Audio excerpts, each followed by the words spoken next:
बूढ़ी काकी। बुढ़ापा बहुधा बचपन का पुनरागमन हुआ करता है। बूढ़ी काकी में जिह्वा स्वाद के सिवा और कोई चेष्टा शेष न थी और न अपने कष्टों की ओर आकर्षित करने का रोने के अतिरिक्त कोई दूसरा सहारा ही। समस्त इंद्रियां, नेत्र, हाथ और पैर जवाब दे चुके थे।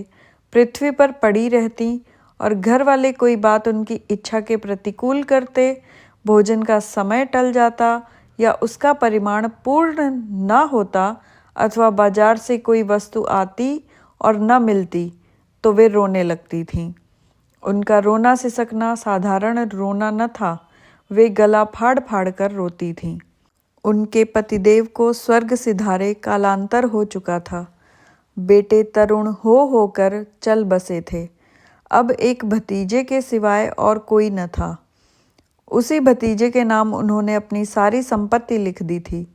भतीजे ने सारी संपत्ति लिखाते समय खूब लंबे चौड़े वादे किए, किंतु वे सब वादे केवल कुली डिपो के दलालों के दिखाए हुए सब्ज बाग थे। यद्यपि उस संपत्ति की वार्षिक आय 150-200 रुपये से कम न थी, तथापि बूढ़ी काकी को पेट भर भोजन भी कठिनाई से मिलता था। इसमें उनके भतीजे पंडित बुद्धिराम का अपराध था अथवा उनकी अर्धांगिनी श्रीमती रूपा का, इसका निर्णय करना सहज नहीं। बुद्धिराम स्वभाव के सज्जन थे, किंतु उसी समय तक जबकि उनके कोष पर आँच न आए। रूपा स्वभाव से तीव्र थी सही, पर ईश्वर से डरती थी। अतएव बूढ़ी काकी को उसकी तीव्रता उतनी न खलती थी जितनी बुद्धिराम की भलमनसाहत। बुद्धिराम को कभी कभी अपने अत्याचार पर खेद होता था। विचारते कि इसी संपत्ति के कारण मैं इस समय भला मानुष बना बैठा हूँ। यदि मौखिक आश्वासन और सूखी सहानुभूति से स्थिति में सुधार हो सकता तो उन्हें कदाचित कोई आपत्ति न होती, परंतु विशेष व्यय का भय उनकी सुचेष्टा को दबाए रखता था। यहाँ तक कि यदि द्वार पर कोई भला आदमी बैठा होता और बूढ़ी काकी जब अपना राग अलापने लगती तो वह आग हो जाते और घर में आकर उन्हें जोर से डांटते। लड़कों को बुढ़ों से स्वाभाविक विद्वेष होता ही है, और फिर जब माता पिता का यह रंग देखते तो वे बूढ़ी काकी को और सताया करते। कोई चुटकी काट कर भागता, कोई इन पर पानी की कुल्ली कर देता। काकी चीख मारकर रोती, परंतु यह बात प्रसिद्ध थी कि वह केवल खाने के लिए रोती हैं। अतएव उनके संताप और आर्तनाद पर कोई ध्यान नहीं देता था। हाँ, काकी क्रोधातुर होकर बच्चों को गालियां देने लगती तो रूपा घटनास्थल पर आ पहुंचती। उस भय से काकी अपनी जिह्वा कृपाण का कदाचित ही प्रयोग करती थीं। यद्यपि उपद्रव शांति का यह उपाय रोने से कहीं अधिक उपयुक्त था। संपूर्ण परिवार में यदि काकी से किसी को अनुराग था तो वह बुद्धिराम की छोटी लड़की लाडली थी। लाडली अपने दोनों भाइयों के भय से अपने हिस्से की मिठाई चबेना बूढ़ी काकी के पास बैठकर खाया करती थी। यही उसका रक्षागार था, और यद्यपि काकी की शरण उनकी लोलुपता के कारण बहुत महंगी पड़ती थी, तथापि भाइयों के अन्याय से कहीं सुलभ थी। इसी स्वार्थानुकूलता ने उन दोनों में सहानुभूति का आरोपण कर दिया था। रात का समय था। बुद्धिराम के द्वार पर शहनाई बज रही थी और गांव के बच्चों का झुंड विस्मयपूर्ण नेत्रों से गाने का रसास्वादन कर रहा था। चारपाइयों पर मेहमान विश्राम करते हुए नाइयों से मुक्कियां लगवा रहे थे। समीप ही खड़ा भाट विरदावली सुन रहा था और कुछ भावज्ञ मेहमानों की वाह वाह पर ऐसा खुश हो रहा था मानो इस वाह वाह का यथार्थ में वही अधिकारी है। दो एक अंग्रेजी पढ़े हुए नवयुवक इन व्यवहारों से उदासीन थे। वे इस गंवार मंडली में बोलना अथवा सम्मिलित होना अपनी प्रतिष्ठा के प्रतिकूल समझते थे। आज बुद्धिराम के बड़े लड़के सुखराम का तिलक आया है। यह उसी का उत्सव है। घर के भीतर स्त्रियां गा रही थीं और रूपा मेहमानों के लिए भोजन के प्रबंध में व्यस्त थी। भट्टियों पर कड़ाह चढ़ रहे थे। एक में पूड़ियाँ कचौड़ियाँ निकल रही थी, दूसरे में अन्य पकवान बनते थे। एक बड़े हंडे में मसालेदार तरकारी पक रही थी। घी और मसाले की क्षुधावर्धक सुगंधी चारों ओर फैली हुई थी। बूढ़ी काकी अपनी कोठरी में शोकमय विचार की भांति बैठी हुई थी। यह स्वाद मिश्रित सुगंधी उन्हें बेचैन कर रही थी। वे मन ही मन विचार कर रही थी कि संभवतः मुझे पूड़ियाँ न मिलेंगी। इतनी देर हो गई, कोई भोजन लेकर नहीं आया। मालूम होता है सब लोग भोजन कर चुके हैं, मेरे लिए कुछ न बचा। यह सोचकर उन्हें रोना आया, परंतु अशकुन के भय से वह रो न सकी। आहा, कैसी सुगंधी है! अब मुझे कौन पूछता है? जब रोटियों के ही लाले पड़े तब ऐसे भाग्य कहाँ कि भरपेट पूड़ियाँ मिलें। यह विचार कर उन्हें रोना आया। कलेजे में हूक सी उठने लगी, परंतु रूपा के भय से उन्होंने फिर मौन धारण कर लिया। बूढ़ी काकी देर तक इन्हीं दुखदायक विचारों में डूबी रहीं। घी और मसालों की सुगंधी रह रह कर मन को आपे से बाहर किए देती थी। मुंह में पानी भर भर आता था। पूड़ियों का स्वाद स्मरण करके हृदय में गुदगुदी होने लगती थी। किसे पुकारूं, आज लाडली बेटी भी नहीं आई। दोनों छोकरे सदा दिख दिया करते थे, आज उनका भी कहीं पता नहीं। कुछ मालूम तो होता कि क्या बन रहा है। बूढ़ी काकी की कल्पना में पूड़ियों की तस्वीर नाचने लगी। खूब लाल लाल फूली फूली नरम नरम होंगी। रूपा ने भली भांति मोयन दिया होगा। कचौड़ियों में अजवाइन और इलायची की महक आ रही होगी। एक पूड़ी मिलती तो ज़रा हाथ में लेकर देखती। क्यों न चलकर कड़ाह के सामने ही बैठूं। पूड़ियाँ छन छन कर तैरती होंगी। कड़ाह से गरम गरम निकाल कर थाल में रखी जाती होंगी। फूल हम घर में भी सूंघ सकते हैं, परंतु वाटिका में कुछ और बात होती है। इस प्रकार निर्णय करके बूढ़ी काकी उकड़ू बैठकर हाथों के बल सरकती हुई बड़ी कठिनाई से चौखट से उतरी और धीरे धीरे रेंगती हुई कड़ाह के पास जा बैठी। यहाँ आने पर उन्हें उतना ही धैर्य हुआ जितना भूखे कुत्ते को खाने वाले के सम्मुख बैठने में होता है। रूपा उस समय कार्यभार से उद्विग्न हो रही थी। कभी इस कोठे में जाती, कभी उस कोठे में, कभी कड़ाह के पास आती, कभी भंडार में जाती। किसी ने बाहर से आकर कहा, महाराज ठंडई मांग रहे हैं। ठंडई देने लगी। इतने में फिर किसी ने आकर कहा, भाट आया है, उसे कुछ दे दो। भाट के लिए सीधा निकाल रही थी कि एक तीसरे आदमी ने आकर पूछा, अभी भोजन तैयार होने में कितना विलंब है? जरा ढोल मंजीरा उतार दो। बेचारी अकेली स्त्री दौड़ते दौड़ते व्याकुल हो रही थी। झुंझलाती थी, कुढ़ती थी, परंतु क्रोध प्रकट करने का अवसर न पाती थी। भय होता कहीं पड़ोसी ने यह न कहने लगे कि इतने में उबल पड़ी। प्यास से स्वयं उसका कंठ सूख रहा था। गर्मी के मारे फूंकी जाती थी, परंतु इतना अवकाश भी नहीं था कि जरा पानी पी ले अथवा पंखा लेकर झले। यह भी खटका था कि जरा आंख हटी और चीज़ों की लूट मची। इस अवस्था में उसने बूढ़ी काकी को कड़ाह के पास बैठे देखा तो जल गई। क्रोध न रुक सका। उसका भी ध्यान न रहा कि पड़ोसी ने बैठी हुई हैं। मन में क्या कहेंगी? पुरुषों में लोग सुनेंगे तो क्या कहेंगे? इस प्रकार मेढक केंचुए पर झटकता है, उसी प्रकार वह बूढ़ी काकी पर झपटी और उन्हें दोनों हाथों से झटक कर बोली, ऐसे पेट में आग लगे। पेट है या भाड़? कोठरी में बैठते हुए क्या दम घुटता था? अभी मेहमानों ने नहीं खाया, भगवान को भोग नहीं लगा, तब तक धैर्य न हो सका, आकर छाती पर सवार हो गई। जल जाए ऐसी जीभ।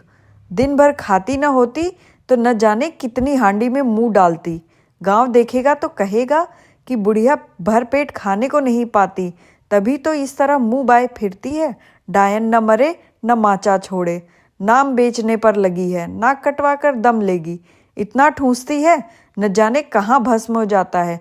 लो, भला चाहती हो तो जाकर कोठरी में बैठो, जब घर के लोग खाने लगेंगे तब तुम्हें भी मिलेगा। तुम कोई देवी नहीं हो कि चाहे किसी के मुंह में पानी न जाए परंतु तुम्हारी पूजा पहले ही हो जाए।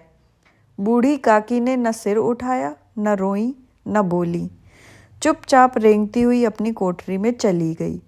आवाज़ ऐसा कठोर था कि हृदय और मस्तिष्क की संपूर्ण शक्तियाँ, संपूर्ण विचार और संपूर्ण भार उसी ओर आकर्षित हो गए थे। नदी में जब कगार का कोई वृहद खंड कटकर गिरता है तो आसपास का जन समूह चारों ओर से उसी स्थान को पूरा करने के लिए दौड़ता है। भोजन तैयार हो गया। आंगन में पत्तलें पड़ गईं, मेहमान खाने लगे। स्त्रियों ने जेवनार गीत गाना आरंभ कर दिया। मेहमानों के नाई और सेवक गण भी उसी मंडली के साथ किंतु कुछ हट कर भोजन करने बैठे थे, परंतु सभ्यतानुसार जब तक सब के सब खा न चुके कोई उठ नहीं सकता था। दो एक मेहमान जो कुछ पढ़े लिखे थे, सेवकों के दीर्घाहार पर झुंझला रहे थे। वे इस बंधन को व्यर्थ और बेसिर पैर की बात समझते थे। बूढ़ी काकी अपनी कोठरी में जाकर पश्चाताप कर रही थी कि मैं कहाँ से वहाँ आ गई। उन्हें रूपा पर क्रोध नहीं था, अपनी जल्दबाजी पर दुख था। सच ही तो है, जब तक मेहमान लोग भोजन न कर चुकेंगे घर वाले कैसे खाएंगे। मुझसे इतनी देर भी न रहा गया। सबके सामने पानी गया। अब जब तक कोई बुलाने नहीं आएगा न जाऊंगी। मन ही मन इस प्रकार का विचार कर वह बुलाने की प्रतीक्षा करने लगी, परंतु घी की रुचिकर सुबास बड़ी धैर्य परीक्षक प्रतीत हो रही थी। उन्हें एक एक पल एक एक युग के समान मालूम होता था। अब पत्तल बिछ गई होगी, अब मेहमान आ गए होंगे, हाथ पैर धो रहे हैं, नाई पानी दे रहा है, मालूम होता है लोग खाने बैठ गए, जेवनार गाया जा रहा है। यह विचार कर वह मन को बहलाने के लिए लेट गईं। धीरे धीरे एक गीत गुनगुनाने लगीं। उन्हें मालूम हुआ कि मुझे गाते देर हो गई। क्या इतनी देर लोग भोजन कर ही रहे होंगे? किसी की आवाज़ नहीं सुनाई देती। अवश्य ही लोग खा पीकर चले गए। मुझे कोई बुलाने नहीं आया है।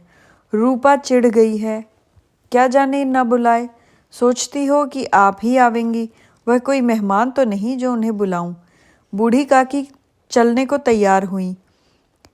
यह विश्वास कि 1 मिनट में पूड़ियाँ और मसालेदार तरकारियाँ सामने आएंगी उनकी स्वादेंद्रियों को गुदगुदाने लगी। उन्होंने मन में तरह तरह के मंसूबे बांधे। तरकारी से पूड़ियाँ खाऊंगी, फिर दही और शक्कर से कचौरियाँ रायते के साथ मज़ेदार मालूम होंगी। चाहे कोई बुरा माने चाहे भला, मैं तो मांग मांग कर खाऊंगी।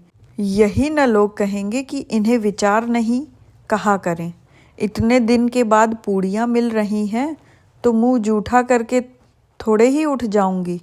वह उकड़ू बैठकर हाथों के बल सरकते हुए आंगन में आई, परंतु हाय दुर्भाग्य, अभिलाषा ने अपने पुराने स्वभाव के अनुसार समय की मिथ्या कल्पना की थी। मेहमान मंडली अभी बैठी हुई थी। कोई खाकर उंगलियां चाटता, कोई तिरछे नेत्रों से देखता था कि और लोग अभी खा रहे हैं या नहीं। कोई इस चिंता में था कि पत्तल पर पूड़ियाँ छूटी जाती हैं, किसी तरह इन्हें भीतर रख लेता। कोई दही खाकर जीभ चटकारता था, परंतु दूसरा दोना मांगते संकोच करता था कि इतने में बूढ़ी काकी रेंगती हुई उनके बीच आ पहुंची। कई आदमी चौंक कर उठ खड़े हुए, पुकारने लगे, अरे यह बुढ़िया कौन है? यहाँ कहाँ से आ गई? देखो किसी को छू न ले। पंडित बुद्धिराम काकी को देखते ही क्रोध से तिलमिला गए। पूड़ियों का थाल लिए खड़े थे, थाल को जमीन पर पटक दिया और जिस प्रकार निर्दय महाजन अपने किसी बेईमान और भगोड़े कर्जदार को देखते ही झपट कर उसका टेटुआ पकड़ लेता है, उसी तरह लपक कर उन्होंने काकी के दोनों हाथ पकड़े और घसीटते हुए लाकर उन्हें अंधेरी कोठरी में धम से पटक दिया। आशा रूपी वाटिका लू के एक झोंके से नष्ट विनष्ट हो गई। मेहमानों ने भोजन किया, घर वालों ने भोजन किया, बाजे वाले धोबी चमार भी भोजन कर चुके, परंतु बूढ़ी काकी को किसी ने न पूछा। बुद्धिराम और रूपा दोनों ही बूढ़ी काकी को उनकी निर्लज्जता के लिए दंड देने का निश्चय कर चुके थे। उनके बुढ़ापे पर, दीनता पर, हत ज्ञान पर किसी को करुणा न आती थी। अकेली लाडली उनके लिए कुढ़ रही थी। लाडली को काकी से अत्यंत प्रेम था। बेचारी भोली लड़की थी। बाल विनोद और चंचलता की उसमें गंध तक न थी। दोनों बार जब उसके माता पिता ने काकी को निर्दयता से घसीटा तो लाडली का हृदय ऐंठ कर रह गया। वह झुंझला रही थी कि यह लोग काकी को क्यों बहुत सी पूड़ियाँ नहीं देते। क्या मेहमान सबकी सब खा जाएंगे? और यदि काकी ने मेहमानों से पहले खा लिया तो क्या बिगड़ जाएगा? वह काकी के पास जाकर उन्हें धैर्य देना चाहती थी, परंतु माता के भय से न जाती थी। उसने अपने हिस्से की पूड़ियाँ बिल्कुल न खाईं, अपनी गुड़ियों की पिटारी में बंद कर रखी थी। उन पूड़ियों को काकी के पास ले जाना चाहती थी। उसका हृदय अधीर हो रहा था।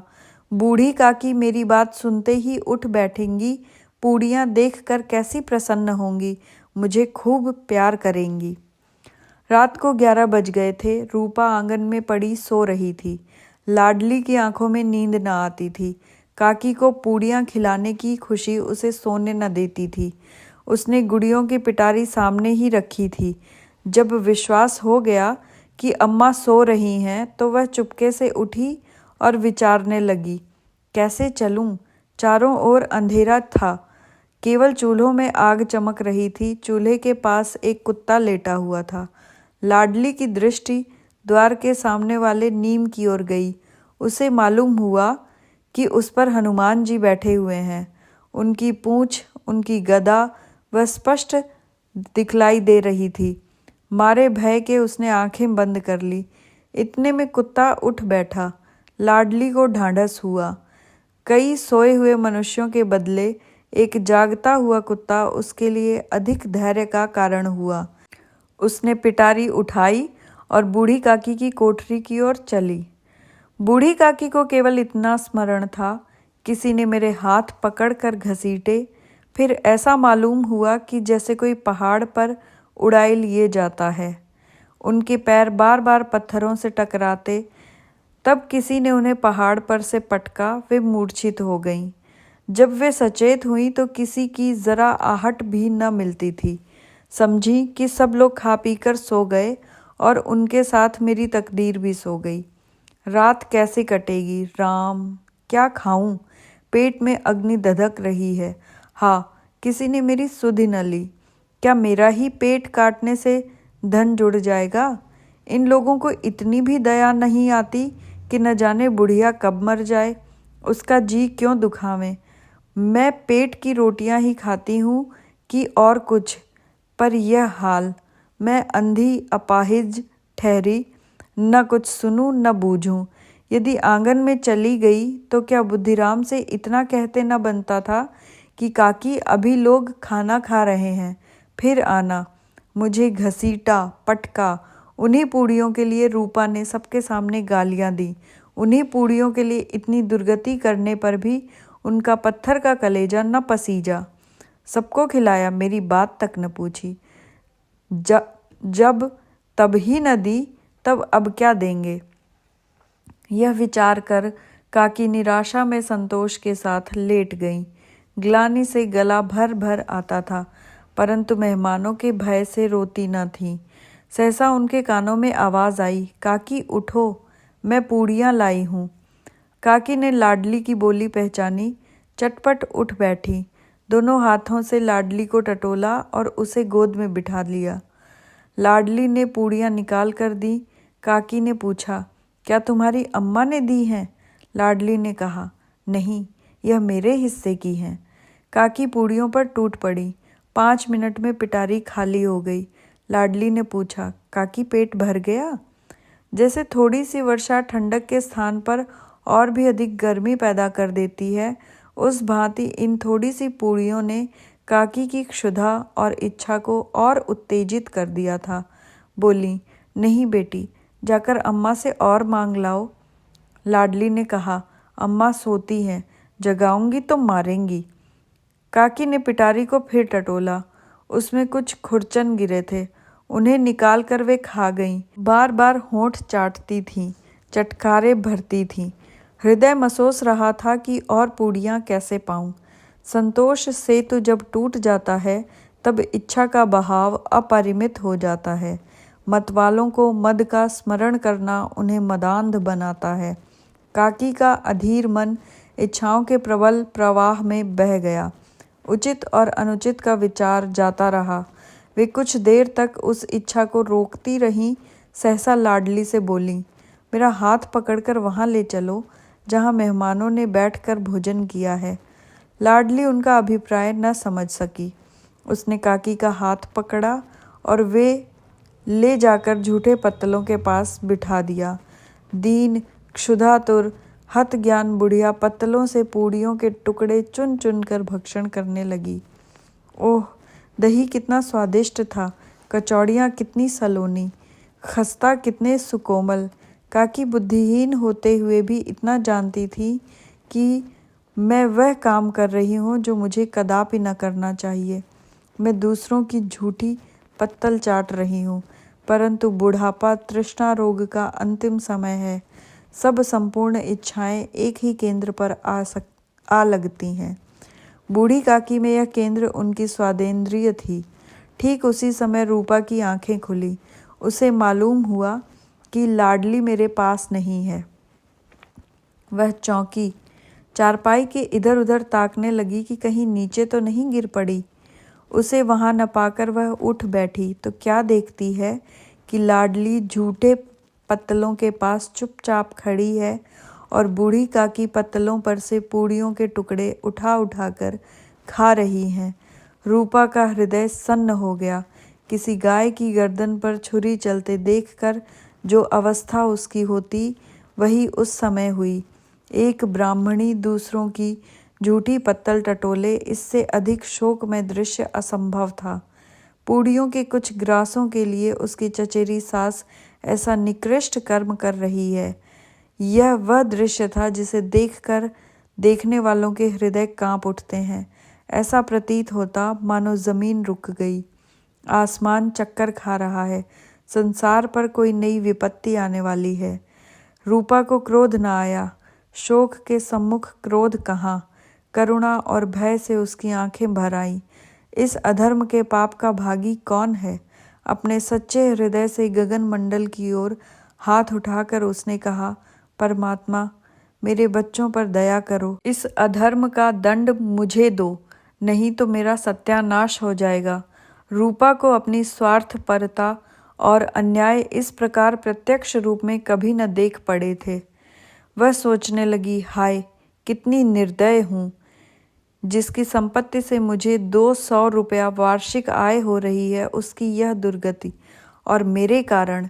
हे दयामय भगवान, मुझसे बड़ी भारी चूक हुई है, मुझे क्षमा करो। आज मेरे बेटे का तिलक था, सैकड़ों मनुष्यों ने भोजन पाया, मैं उनके इशारों की दासी बनी रही, अपने नाम के लिए सैकड़ों रुपए व्यय कर दिए, परंतु जिसकी बदौलत हजारों रुपए खाए, उसे इस उत्सव में भी भरपेट भोजन न दे सकी। केवल इसी कारण तो वृद्धा असहाय है। रूपा ने दिया जलाया। उसने भंडार का द्वार खोला और एक थाली में संपूर्ण सामग्रियां सजाकर बूढ़ी काकी की ओर चली। आधी रात जा चुकी थी।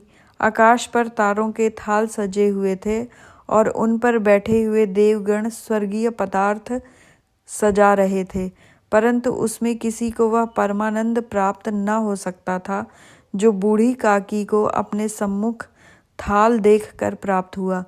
रूपा ने कंठावरुद्ध स्वर में कहा, काकी उठो, भोजन कर लो। मुझसे आज बड़ी भूल हुई, उसका बुरा न मानना। परमात्मा से प्रार्थना कर दो कि वह मेरा अपराध क्षमा कर दे।